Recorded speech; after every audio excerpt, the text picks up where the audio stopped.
What's up, everyone? It's Phoenix here, bringing you guys another reaction. This time it's from Film Theory, the Disney Princess Problem, Wreck-It Ralph 2. It's from Matt Pat. You know, guys, you know what to expect, kind of. You know, if you're watching this, you probably know what to expect. But let's just get into it. Here we go. Let's do it.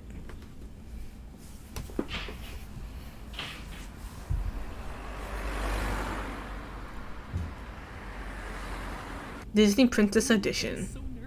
Oh boy, thank you. We'll be in touch. Next. Oh boy, is it Mickey Mouse? Wish me luck, ladies.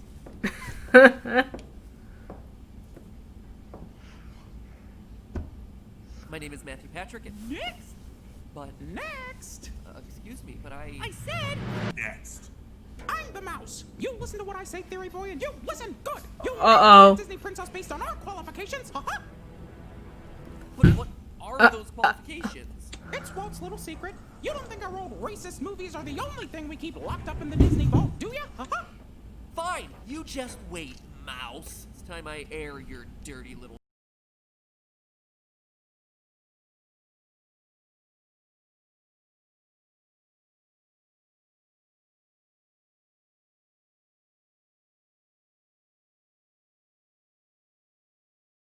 Hello, Internet! Welcome to Film Theory, making enemies with globally beloved mascots since 2015. Today Where are your intros, Matt? Unwrote cinematic universes ever conceived, the Disney princesses. All to answer one burning question that we all never thought to ask: what allows you to qualify as a Disney princess? Now, that may sound like it's a stupid question. You're a princess who happens to be in a Disney movie, duh. But the answer actually is nowhere near that simple. You see, despite me going to Disneyland hundreds of times and constantly being the old creepy dude who waves enthusiastically to all the princesses as they parade past, what actually got me started down this little vision quest of mine was the trailer for Wreck-It Ralph 2, Ralph Breaks the Internet, which included this scene where Princess Vanellope von Schweetz goes to the Oh My Disney website and enters the Disney Princess Room. What kind of a princess are you? Do you have magic hair? Magic hands? No. Do animals talk to you? Do people assume all your problems got solved because a big strong man showed up? Yes, she is a princess. Cue the internet collectively high-fiving each other for that sick burn on male prince fights. Got him! Well, you got him until you forget that princes have literally risked their lives to save multiple women in this room. Ariel? Yeah, Aurora, you did a good job fighting back Maleficent when she created that moat of thorns around the castle and then turned into a giant dragon and started breathing green fire everywhere. Oh, wait, no. You were asleep during that whole thing. It was Prince Philip who did all that. Just saying, gals, it's one thing to be an empowered female. It's another thing to be an ungrateful jerk towards the guy who saved your life. Now, this scene is legitimately awesome. Any crossover of this caliber is always going to be exciting. It is a literal who's who of Disney female characters from over the decades, but one thing it is not is an accurate portrayal of Disney princesses. You see, the Disney Princesses is a separate media franchise created in the early 2000s. It's like the NSYNC of Disney animated female characters. And believe it or not, it includes only a very select portion of the princess characters. From the animation studio's nearly 100-year history, only 11 characters are technically included as a Disney princess. Pause the video right now and try to guess who those characters are going to be. I'll give you a second or two to pause the video. Alright, everything. Wait, I can do this. There's Ariel, there's Belle, Cinderella, there's Aurora, Snow White, Mulan, Merida, Tiana. Who did I miss? Who have I missed? Oh my gosh. Jasmine. Who have I missed? Who have I missed? Trying to think. Is Moana technically one? I think she is technically one now. And oh man, I'm missing one. Who am I missing? Who am I missing? Did I say Cinderella? I said Cinderella. Let's continue. Alright, Placed your bets? Good. Some are pretty obvious. Snow White, Cinderella, Aurora, aka Sleeping Beauty, Ariel from Little Mermaid, Belle. You said Ariel? I think I said and Ariel. Jasmine from Aladdin. If this were a game of Yep. Scrabble, they'd be worth 1 point. They're like the T's and E's of the Disney princess world. Worth 3 points would be Mulan, Tiana from Princess and the Frog, Yeah, I and her. Rapunzel from Tangled. Oh, Rapunzel. I forgot to name Rapunzel. Child. Damn So it. the 10-pointer Z's of our little game would be Pocahontas and Merida. Oh, I forgot Pocahontas. Coming from the movie Brave. Oops. Double word score. Now, you may have noticed I'm on the spot, okay? snubs from that list, like, say, Anna and Elsa from Frozen. Literal princesses from Arendelle in what is the highest grossing animated film of all time. No invite to this exclusive club for either of them. How about Moana? Also not on the list. And it's not She's like going to be either. crowned, Most of the though. modern She's going to characters be. were coronated as There's an official rumors Disney anyways. princess about a year after the release She's of actually the movie. getting Rapunzel, coronated. Tiana, Merida, all of them had about an 11 to 12 month gap before they were officially christened a Disney princess. And remember, this list is according to the official list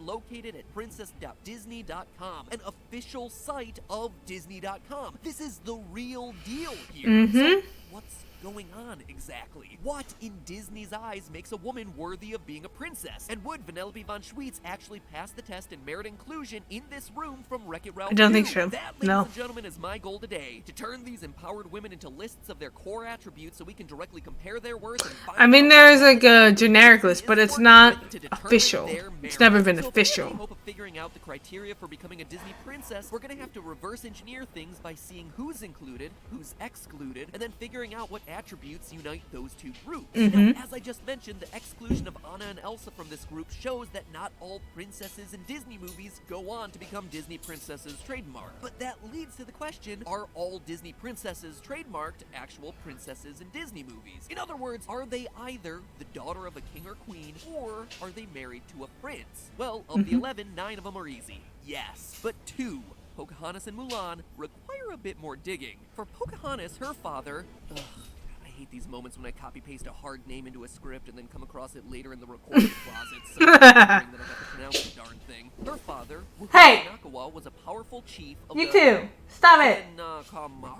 was a powerful chief of the Senekamaka Confederacy. So she's the daughter to a high-ranking ruler for lack of a better term. Oh my goodness. I'm sorry, guys. Princess, however, there's a wrinkle here. Pocahontas' tribe didn't have patrilineal inheritance, which means that while I will be Nakawa's right back. sisters' children would be the ones next in line to inherit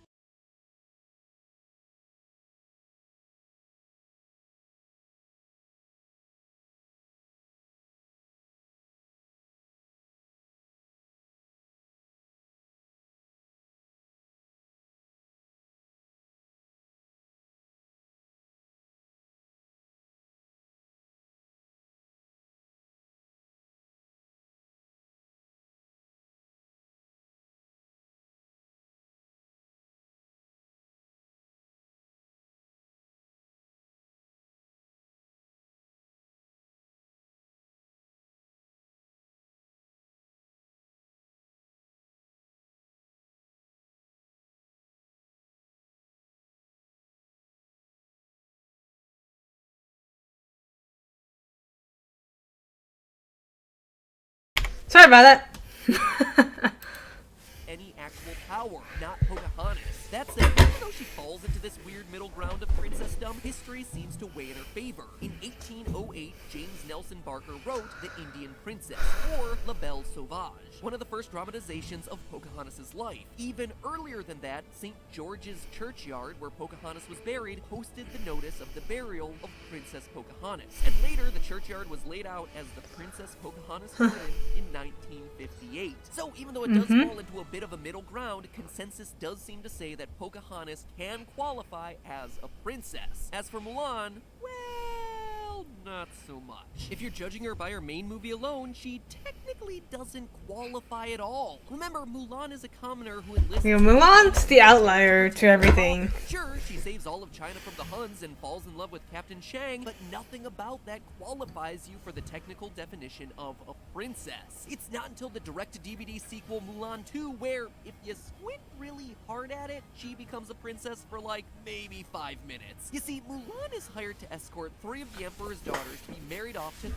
princes. Historically speaking, these guys would be better classified as warlords, but it's Disney, so they're princes, and the marriages will help ensure peace in China. When her when Shang falls off a cliff into a giant empty abyss, no joke, this is something that really happens, Mulan assumes what any reasonable person would assume seeing a fall like that he dead, son. So she agrees to marry one of the princes for the good of all China. So she's almost a princess until Shang is revealed to have lived. He hears of the marriage and rushes in at the last minute to stop it, thereby ending Mulan's entire claim to princesshood before it even begins. So Right. Mulan, no, not a princess. Almost, but not quite. So Mulan really proves the lesson here that being an actual princess doesn't matter for qualification into this elite group. And Right. if you want a real nail in this coffin, Mulan was included in the roster of Disney princesses back when the group was first created in 2000. Mulan 2 came out in 2004. So there is absolutely zero way that Mulan would have qualified any angle that you slice it from. So Right. the dictionary definition of a princess does not matter apparently. Then what does?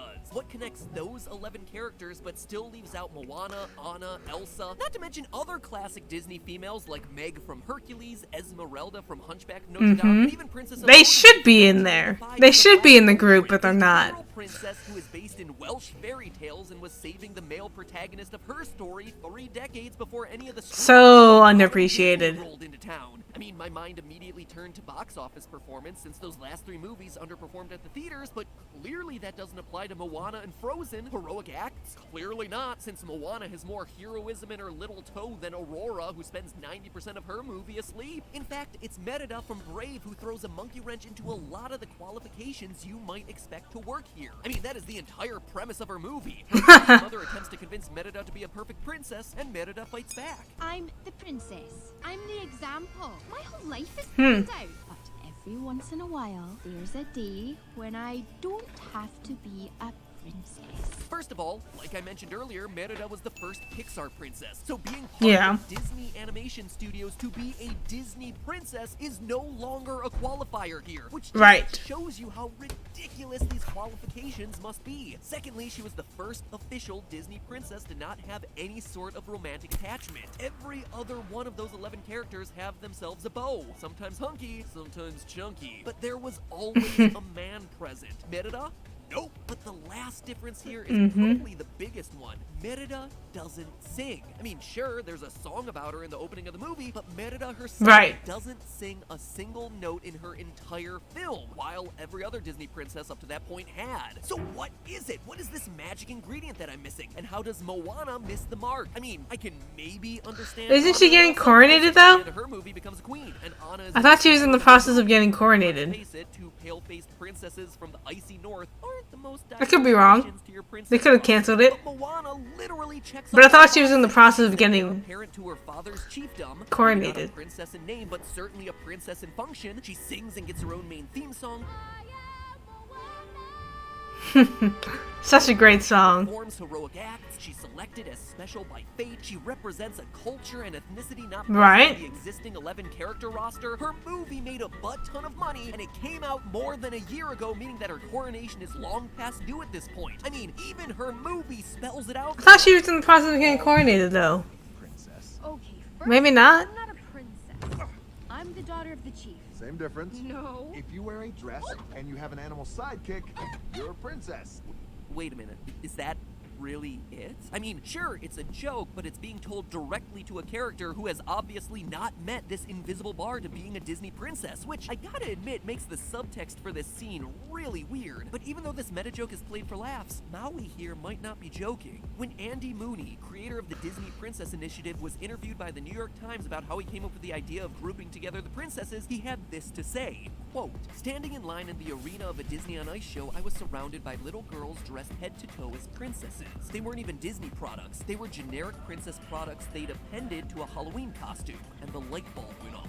Clearly, there was a latent demand here. So the next morning, I said to my team, okay, let's establish standards and a color palette and talk to licensees and get as much product out there as we possibly can that allows these girls to do what they're doing anyway. This is definitely a new perspective on the whole Disney theory. Movies. End quote. translation, let's monetize the heck out of the hopes and dreams of these young, impressionable girls. But what if the only two qualifications are 1, dress, and 2, animal? Let's look at our list of candidates again. Pocahontas, dress, and Miko the raccoon and Flip Hummingbird. Ariel, dress, and Flounder the fish. Jasmine, dress, and Raja the tiger. Mulan, dress, and Mushu the dragon. Rapunzel, dress, and Pascal the chameleon. Tiana Lines up. It does. It does line up. Horse, or I guess you could consider the beast himself. Cinderella, dress, and her mice Jacques and Gus. Snow White and Sleeping Beauty, dresses, and general woodland creatures. Merida, dress, and Angus the horse. And now let's look at that excluded list. Meg from Hercules, no animal. Princess Iolani from Black Cauldron,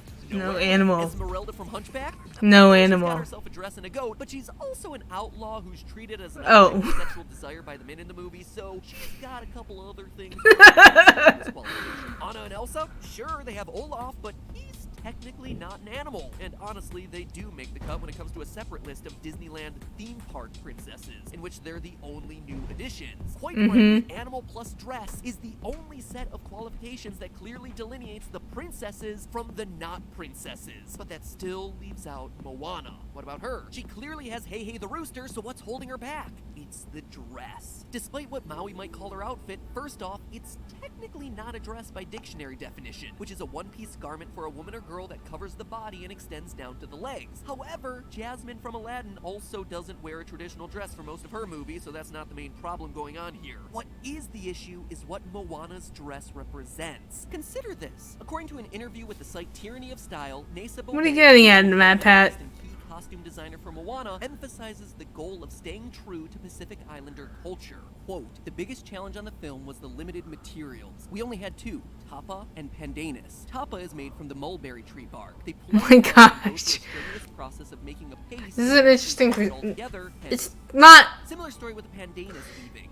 It's an interesting perspective from something that's been done 1,000 times. Dry, and later you take each piece and weave it together. You can even braid it. We had a specific rule. If you can find it in the island, you can make it.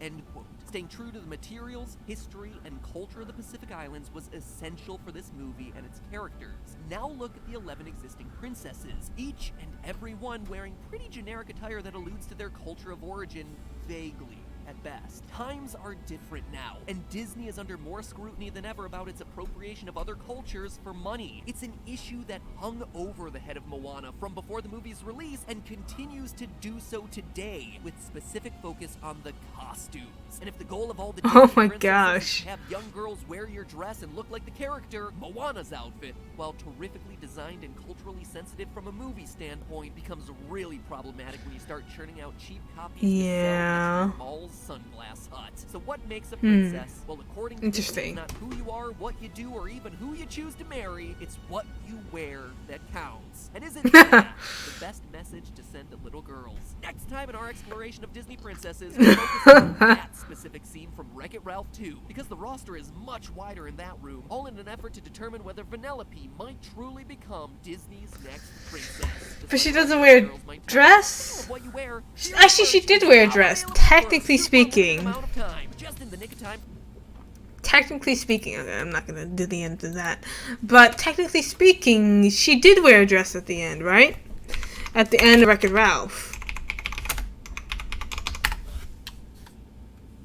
She did wear a dress, but who would her animal sidekick be? Does she have an animal sidekick?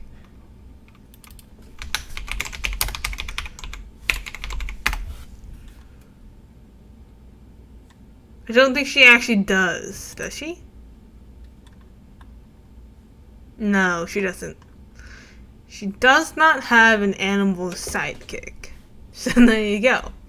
But, you know, maybe there could be an exception thrown into the twist.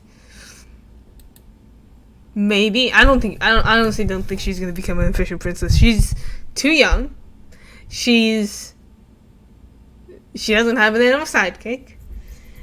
And it just wouldn't really fit. It wouldn't make sense. It would also break tradition, being Snow White is the youngest of the princesses. I think she is, anyways. Who is the youngest Disney princess? think it's Snow White. Yeah, Snow White is supposed to be 14 years old. And she has always been the youngest of them all. So I don't think that's going to change. And I don't think she's going to be coronated. If Moana wasn't coronated, then I don't think Vanellope will. I thought she was in the process of getting coronated, but maybe they changed their mind when they saw the backlash for the culture appropriation. And so maybe they decided not to go ahead with it. Because I thought they were in the process of doing so. But I guess not. Let's see. Is Moana getting coronated? Moana Disney Princess Coronation. So according...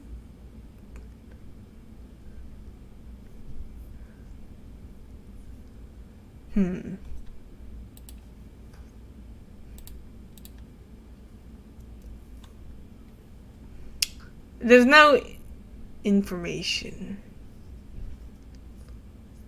So they're not joining.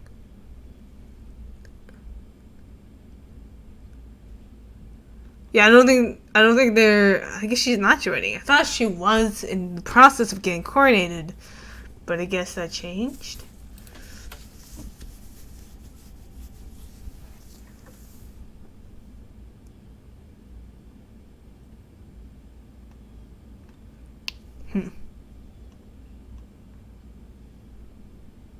Interesting.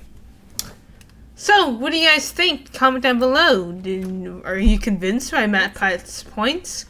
I've heard of this theory so many times. You know, there's like this checklist, the official, well, not the official. Where are the dogs?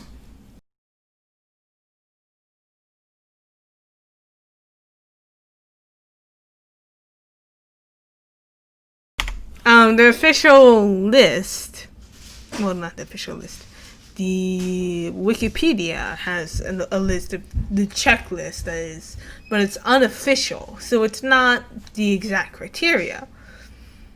And that was used for the longest time until, Moana was thrown into the mix and she added an extra criteria. By doing, you have to wear a dress and have an animal. But perhaps that whole criteria, the checklist that was used for a while, no longer applies. Because I think the only two things that really apply is, do they wear a dress and do they have an animal? Because the animal, merchandise, the dress, costume merchandise. They profit from that. They don't profit from, well, cultural appropriation. They don't profit from, they profit less from the others.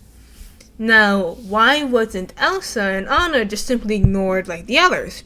Because they couldn't be ignored. Because there are legitimately people who will dress up as Anna and Elsa. Have you ever seen a little girl dress up as Esmeralda? Or Meg? Or the person from the Black Cauldron? No. I haven't. I don't think they have a costume for it. Well, they obviously probably do have a costume for it, but I've never seen it. I've never seen it actually happen. And those who do dress up as Moana, they get a lot of backlash because it's cultural appropriation. But you see these girls dressing up as Elsa and Anna, and you can't ignore that, but they don't fit that criteria because there's no animal sidekick, unless you count Olaf, and they scored above everyone else.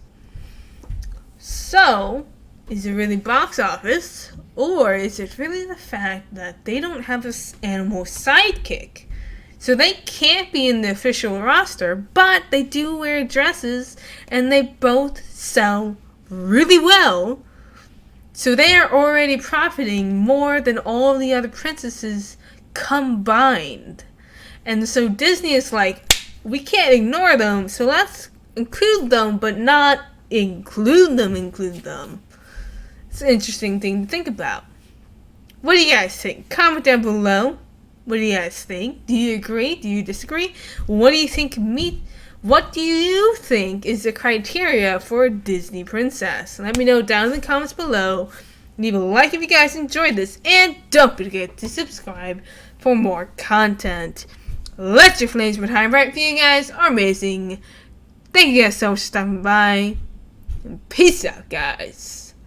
It's been a blast.